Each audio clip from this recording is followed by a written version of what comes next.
नमस्कार, लोकसंदेश न्यूज चॅनलमध्ये आपलं स्वागत आहे. पाहूयात आजची विशेष बातमी. वाई खंडाळा महाबळेश्वर मतदारसंघातील राजकारणात मोठी खळबळ उडालेली असून राष्ट्रवादी काँग्रेस शरदचंद्र पवार पक्षाला वाईमध्ये मोठा धक्का बसला आहे.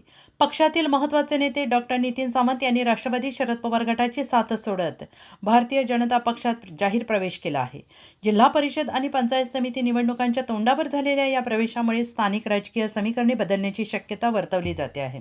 डॉक्टर नितीन सावंत हे वाई मतदारसंघात राष्ट्रवादी शरद पवार गटाचे प्रभावी नेतृत्व मानले जात होते. मात्र गेल्या काही काळापासून पक्षातील अंतर्गत मतभेद, गटबाजी आणि निर्णय प्रक्रियेत होणाऱ्या दुर्लक्षामुळे ते नाराज असल्याची चर्चा होती. अखेर त्यांनी भाजपमध्ये प्रवेश करत आपली पुढील राजकीय दिशा स्पष्ट केली आहे. दरम्यान यापूर्वी वाई शहराध्यक्ष संतोष शिंदे यांनी राष्ट्रवादी शरद पवार गटातून राजीनामा दिल्याने पक्षाची संघटनात्मक ताकद कमकुवत झाली होती.